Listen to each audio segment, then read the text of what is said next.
Morning guys, this is Hannah and thank you for tuning in to another video. As I promised in my earlier video, today we will be discussing PPP round 2 calculations for seasonal workers. Now, I have some clients, they are not in the regular business. They are the ones whose business really fluctuates based on holiday times. Some are more busy or make most of their income during summertime.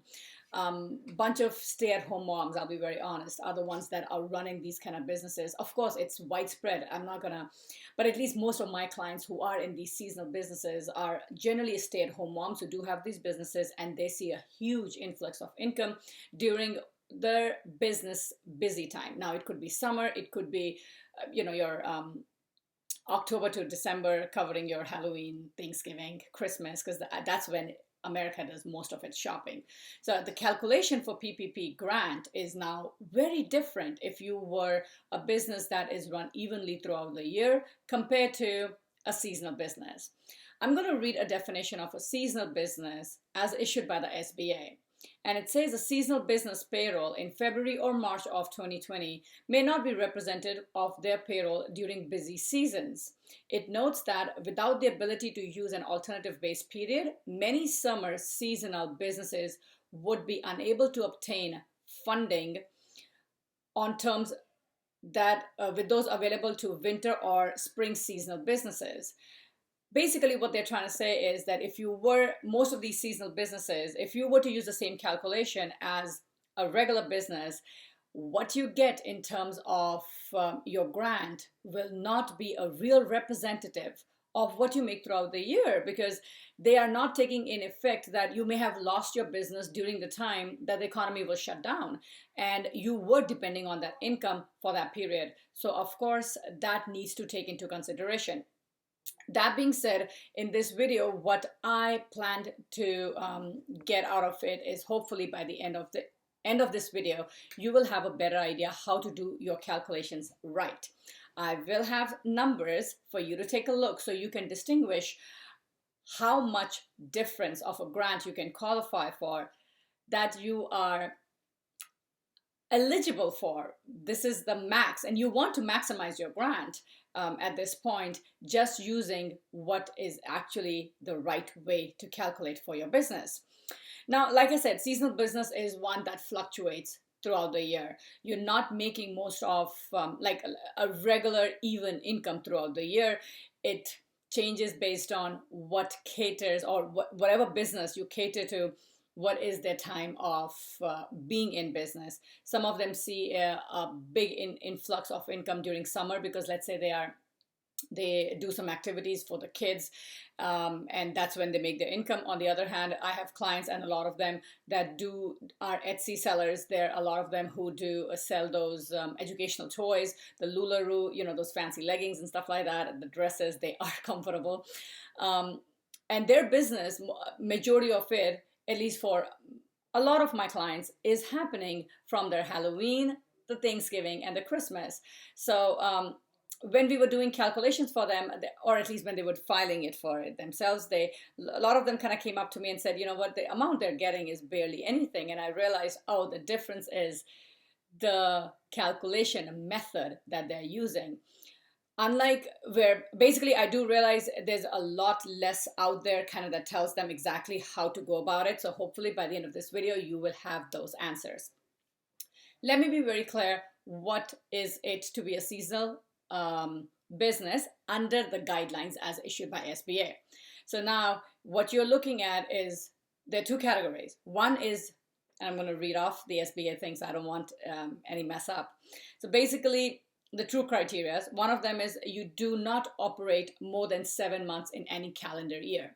So if you, at the end of the day, 7 months in a calendar year, and the rest of your 5 months, you are not in business.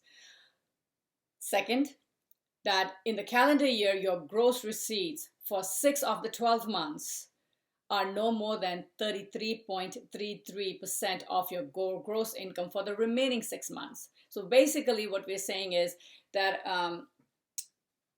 out of the 6 months of your period in which you do business, be it calendar or fiscal, however that works, its majority of at least 67% of your income is made in the 6 months, and then about 33% is made in the other 6 months. So there is a big change in the income you see between one portion of 6 months compared to the other, just because that's the time that you make money.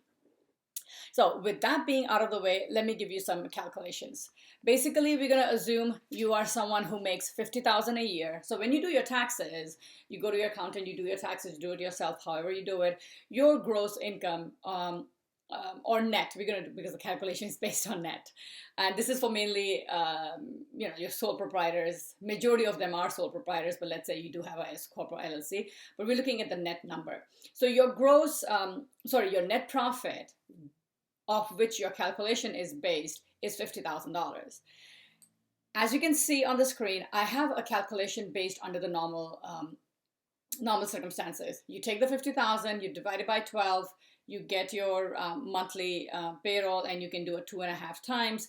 In this case, we are getting $10,417 for an average monthly calculation under a normal circumstances, a business that is run evenly throughout the year. Now, a stark difference from the same numbers, the same business, but we realize, oh wait, hold on, you are a seasonal business and not someone that does it throughout the year. Now you have a yearly net of $50,000. One of the biggest difference of a normal business and a seasonal business is going to be a 12-week period that you can use to calculate, and not like a monthly, an average payroll thing. So you'll take your 12-week period. Now, of course, you would want to take the period that is going to get you the max number. So wherever you're making the 3 months where you're making the most of your income throughout the year, pick that, because the numbers are going to be based off of that. So you take your $50,000, and now assuming we take the percentage at 67%, you are at about, or 70%. We are assuming you make 70% of your income in those 4 months of September to December, and that comes down to $35,000. On the $35,000, putting the 12-week period into play, you will take 35 and divide it by 3, which will give you your number, the times number of 11,667, which then multiplied by 2.5 gives you a loan amount of $29,167. As you can see, we are almost close to just a little less than 3 times the value, just between filing under the method that your business qualify under. Qualification is very important, so make sure your business does satisfy the seasonal criteria, and if it does, please make sure you apply this method and get the max grant or the loan that you can get for your business.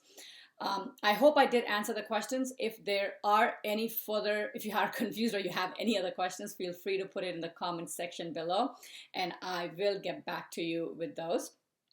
Meanwhile, I like to end my videos on a positive quote. The one I found today goes like this: never stop doing your best just because someone doesn't give you the credit. You guys have a great Tuesday.